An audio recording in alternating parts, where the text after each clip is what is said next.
Hello guys, India confronted Myanmar about Chinese spy post on remote island. India ने दावा किया कि Myanmar में चाइनीज़ अपना स्पाई एजेंट लगा रहे हैं रिमोट आइलैंड पे। तो ये है भाई उसकी फ़ोटो जिसको इंडियन सैटेलाइट ने लिया है भाई। यहाँ पे आप देख सकते हैं ब्रिज का कंस्ट्रक्शन, जो कि बहुत ही चिंता की बात है इंडियन आर्मी के लिए और इंडिया के फोर्सेस के लिए। इंडिया ने कन्फ्रंट किया म्यांमार को रिसेंट मंथ्स में, जिसमें इंटेलिजेंस ने दिखाया है कि चाइना जो है प्रोवाइड कर रहा है मदद in building surveillance post on a remote island in the bay of Bengal. यानी बे ऑफ बंगाल में अपना रिमोट आइलैंड पे इन लोग सर्विलेंस सिस्टम बना रहे हैं जो जासूसी करेगा, ऐसा इंडियन ऑफिशियल्स ने कहा है प्रूफ के साथ।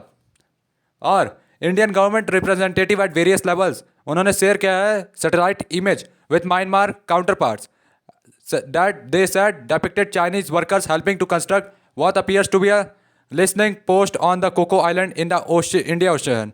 तो उन्होंने कहा है कि जो चाइनीज़ वर्कर्स है वो मदद कर रहे हैं कंस्ट्रक्ट करने में, बनाने में एक कोको आइलैंड पे अपना सर्विलेंस कि जो कि इंडियन ओशियन में जासूसी करेगा इंडियन नेवी की। और उन्होंने अपना पहचान नहीं बताया है, लेकिन वर्कर्स जो है ये एक्सटेंड करें एयर स्ट्रिप को उन्होंने कहा है, यानी एयर हमला जहाँ पे चाइना अपने फाइटर जेट्स लाएगा। Meeting representative from Myanmar ruling junta ने मना कर दिया है कि कोई भी चाइनीज़ इन्वॉल्वमेंट नहीं है यहाँ पे, और डिसमिस कर दिया इंडिया के कंसर्न को, ऐसा ऑफिशियल्स ने कहा है। और लेकिन इंडिया अभी भी चिंता कर रहा है क्योंकि जो इंफ्रास्ट्रक्चर है वो चाइना को अलाउ करेगा मॉनिटर करने के लिए कम्युनिकेशन नेवल बेसिस से और ट्रैक करने के लिए missiles test sites on its eastern coast line they set. यानी इंडिया जो भी अपने मिसाइल्स टेस्ट करेगा उसको चाइना देख सकेगा कि कैसा इंडिया का मिसाइल है, क्या इसकी क्षमता है। तो ये इंडियन फोर्सेस के लिए बहुत ही मतलब चिंता की बात है गाइस। तो देखते हैं मेजर जनरल जॉन मिन टाउन जो कि स्पोकमैन है Myanmar ruling state administration council से, उन्होंने एलिगेशन निकाला है कि जो चाइना है वो बिल्ड कर रहा है स्पाई फैसिलिटी कोको आइलैंड में। और उन्होंने मना कर दिया जो टॉपिक है ever came up with Chinese और इंडियन ऑफिशियल्स। तो उन्होंने मना कर दिया जो टॉपिक है ये चाइना या इंडियन ऑफिशियल से नहीं आए हैं। और उन्होंने कहा कि जो म्यांमार है वो किसी को भी एक्सेस नहीं करेगा फॉरेन ट्रूप्स के लिए, यानी वो किसी को भी अपने देश में सेना नहीं लाने देगा, खास करके विदेशों की सेना। म्यांमार और इंडिया उन्होंने डिस्कस किया है बहुत सारे लेवल्स पे, लेकिन वहाँ पे कोई भी स्पेसिफिक डिस्कशन नहीं है इस इशू पे, ऐसा उन्होंने कहा है। और जो इंडियन गवर्नमेंट है हमेशा जानती है परफेक्टली कि जो म्यांमार सिक्योरिटी फोर्सेस हैं ये बेस्ड है वहाँ, और उन लोग डिफेंस एक्टिविटीज़ करती है अपने कंट्रीज़ के लिए। तो रिस्पॉन्स टू क्वेश्चन एरिंडम बाची जो कि स्पोक पर्सन है Indian ministry of external affairs से, उन्होंने कहा कि जो कंट्री है ये नेसेसरी मेजर्स लेगी सेफ गार्ड करने के लिए अपने इंटरेस्ट को।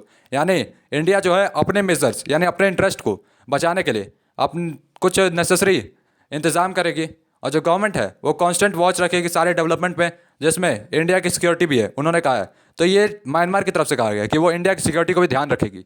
साथ में जो चाइनीज़ एम्बेसडर है म्यांमार में चैन है, जो कि मिले हैं कुछ जुंटा मिनिस्टर से इसी हफ्ते, और जो रिस्पॉन्ड किया रिक्वेस्ट पे कोई कमेंट पे उन्होंने कोई भी रिस्पॉन्ड नहीं किया। और जो चाइना के फॉरेन मिनिस्टर है उन्होंने भी इमीडिएटली रिप्लाई नहीं किया इस क्वेश्चन का।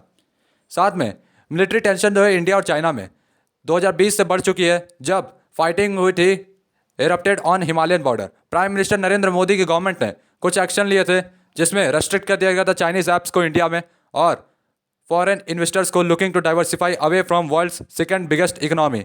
तो जो चाइना के इन्वेस्टर्स थे उनको ही मना कर दिया कि आप लोग भी हमारे कंट्री में इन्वेस्ट नहीं कर सकते। तो ये चाइना के लिए बहुत बड़ी तगड़ी की झटके था उस समय। और रिपोर्ट्स है कि जो म्यांमार है इसने चाइनीज़ सिग्नल्स को अलाउ कर दिया है इंटेलिजेंस फैसिलिटी देने के लिए। Archipelago have been circulating since the 1990 से मतलब परमिशन था चाइना के पास, और अब वो अपने एयर फैसिलिटी को वहाँ बना रहा है। और जो इशू है ये आया पिछले हफ्ते जब London based policy research group Chatham House ने रिलीज़ किया स्पोर्ट, जिसमें म्यांमार जो है मिलिटराइजिंग कर रहा था अपने कोको आइलैंड को, और इंटेंशन था conducting maritime surveillance operation in the sea, यानी अपना खुद का ऑपरेशन करने का। और इंडिया ने एक्सेस किया कि जो चाइना है इसका कोई ऑफेंसिव मिलिट्री कैपेबिलिटी नहीं है स्पेसिफिक आइलैंड पे। यानी इंडिया ने दावा किया कि अभी भी चाइना का वहाँ पे कोई मिलिट्री कैपेबिलिटी नहीं है, लेकिन जो ग्रेट कोको आइलैंड है और जो चाइनीज़ रिसर्च वेसल्स हैं यूज कर रहे हैं स्नोपिंग करने के लिए इंडियन ओशन को, have not dock there to avoid stoking suspicions the official said. तो अभी तक चाइना ने वहाँ पैर नहीं रखा है, ऐसा इंडियन ऑफिसर्स ने कहा है। लेकिन उन्होंने कहा है कि चाइना मदद कर रहा है उस एयर सर्विलेंस को बनवाने में, और उन्होंने कहा है कि जो कोई भी चाइनीज़ पर्सनल स्टेशन नहीं किया गया आइलैंड पर permanently, even though the workers often help to set up the equipment. केवल वर्कर्स जो है वहाँ पे कभी कभी आते हैं सेटअप करने के लिए इक्विपमेंट को, और इंडिया ने प्लान किया है कंटिन्यू करने के लिए press Myanmar's junta to block China from operating the spy post. तो इंडिया ने हर बार कोशिश कर रहा है कि म्यांमार चाइना को रोक दे ऑपरेट करने से स्पाई पोस्ट को, ऐसा ऑफिशियल्स ने कहा है। लेकिन उन्होंने एक्सेस किया कि जो जनरल्स है वो ज़्यादा इकोनॉमिकली डिपेंडेंट है बीजिंग पे। सिंस द 2001 को brought several rounds of sanctions from the US and Europe.